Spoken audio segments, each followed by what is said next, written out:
சென்னை பெரும்பாக்கத்தில் உள்ள சதுப்பு நிலத்தில் திடீரென பயங்கர தீ விபத்து ஏற்பட்டது. சென்னை சோழிங்கநல்லூரில் இருந்து மேடவாக்கம் செல்லும் செம்மொழி பிரதான சாலையில் உள்ள சதுப்பு நிலத்தில் திடீரென தீ விபத்து ஏற்பட்டது. அரை மணி நேரத்திற்கும் மேலாக கொழுந்துவிட்டு எரியும் தீயால் அப்பகுதி முழுவதும் புகை மண்டலமாக காட்சியளித்தது. சதுப்பு நிலம் என்பதால் தீயணைப்பு வாகனங்கள் செல்ல முடியாமலும் தீயை எப்படி கட்டுப்படுத்துவது என்று தெரியாமலும் தீயணைப்பு துறையினர் திணறினர்.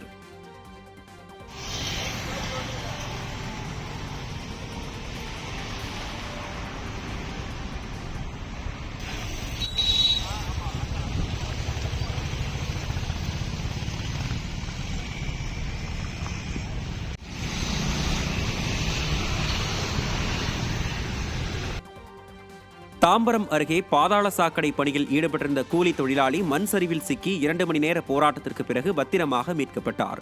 செங்கல்பட்டு மாவட்டம் தாம்பரம் மாநகராட்சிக்கு உட்பட்ட அனகாபுத்தூர் பகுதியில் பாதாள சாக்கடை குழாய் பதிக்கும் பணிகள் நடைபெற்று வருகிறது.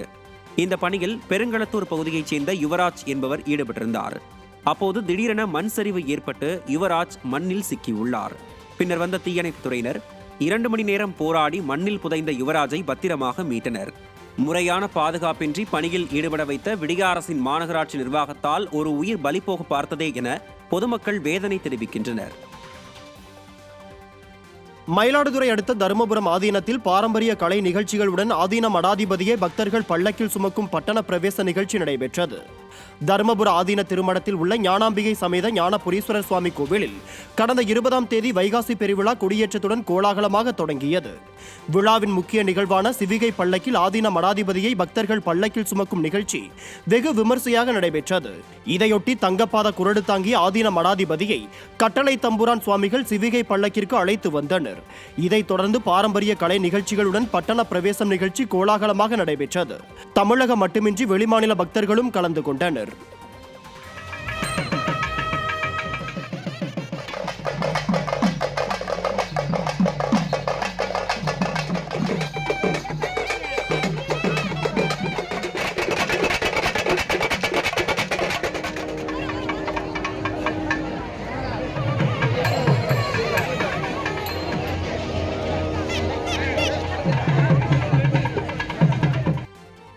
மயிலாடுதுறை அடுத்த நீடூரில் உள்ள புனித சூசையப்பர் ஆலயத்தின் 75ஆம் ஆண்டு திருவிழாவையொட்டி நடைபெற்ற சர்ச் தேர் பவனியில் ஏராளமான இஸ்லாமியர்கள் கலந்து கொண்டனர்.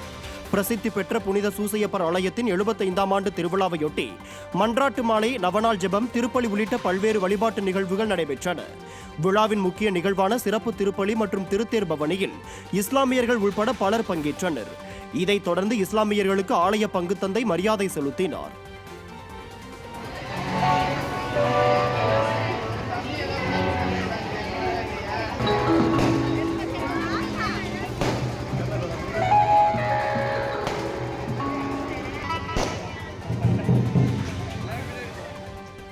சென்னை தியாகராய நகர் பகுதியில் மெட்ரோ சுரங்கப்பாதை பணிகள் மந்தமாக நடைபெற்று வருவதால் வாகன ஓட்டிகளும் அப்பகுதி மக்களும் கடும் அவதியடைந்து வருகின்றனர். தியாகராய நகர் பகுதியில் 2ஆம் கட்ட மெட்ரோ ரயில் திட்டத்தில் பனங்கல் பூங்காவில் இருந்து கோடம்பாக்கம் நோக்கி சுரங்கப்பாதை அமைக்கும் பணி கடந்த ஜனவரி மாதம் முதல் நடைபெற்று வருகிறது.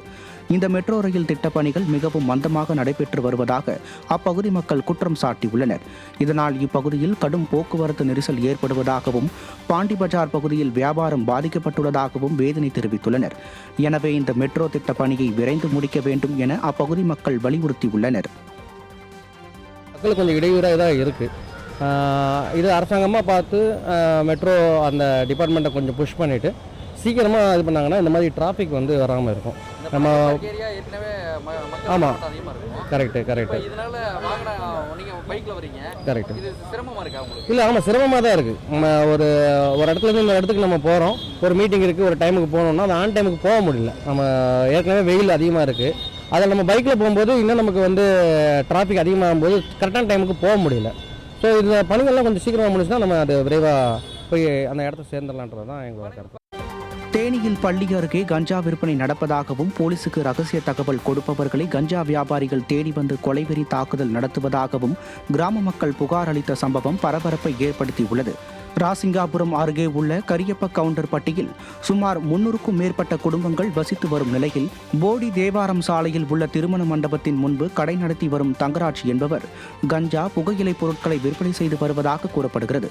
மேலும் கடையை ஒட்டி அரசு ஆரம்ப பள்ளி உள்ள நிலையில் சுமார் 1 கிலோமீட்டர் தொலைவில் உள்ள சிலமை அரசு மேல்நிலைப்பள்ளி மாணவர்கள் சிலருக்கு தங்கராஜ் கஞ்சா சப்ளை செய்து வந்ததாக தெரிகிறது. இதையடுத்து கஞ்சா விற்பனை செய்த தங்கராஜ் குறித்து அப்பகுதி மக்கள் புகார் அளித்த நிலையில் தங்கராஜிடம் பணம் பெற்றுக்கொண்டு சார்பு ஆய்வாளர் மணிகண்டன் கிராம மக்களை ஆபாசமாக பேசி அனுப்பியதாக கூறப்படுகிறது. இதனால் ஆத்திரமடைந்த கிராம மக்கள் ஒன்று திரண்டு ஆட்சியர் அலுவலகம் மற்றும் மாவட்ட காவல் கண்காணிப்பாளர் அலுவலகத்தில் புகார் அளித்தனர். எங்கள் ஊருக்குள்ளே வந்து கஞ்சா தண்ணி இந்த போதைப் பொருள் ஒருத்தர் வந்து கடையில் பயங்கர சேல்ஸ் பண்ணிட்டு இருந்தார். இதனால் ஸ்கூல் பிள்ளைகள் போகிறதுக்கு வந்து மெயின். 2வது கோயில் இருக்குது. கோயில்களுக்கு லேடிஸும் மற்றவர்கள் வர்றதுக்கு ரொம்ப சங்கடப்படுறாங்க. 3வது கல்யாண மண்டபம் இருக்குது. கல்யாண மண்டபம் வர்றதுனால மற்ற அந்த மண்டபத்தில் வந்து போகிறவங்களுக்கு ரொம்ப பாதிப்பாகுது. இந்த 3 நம்ம சமுதாயத்தில் மெயினான காரியங்கள். அடுத்து பக்கத்தில் பால்வாடி மற்றதெல்லாம் நிறைய இருக்குது. 2வது ஓவராக வந்து மெயின் வந்து இந்த பொருள் வந்து பக்கத்தில் ஒரு 1/2 கிலோமீட்டருக்கு ஐஸ் மில் ஒன்று இருக்குது. அதுக்கு சேல்ஸ் பண்ணுற வேலையை தான் இந்த கடையில் நடத்திட்டு இருக்காங்க.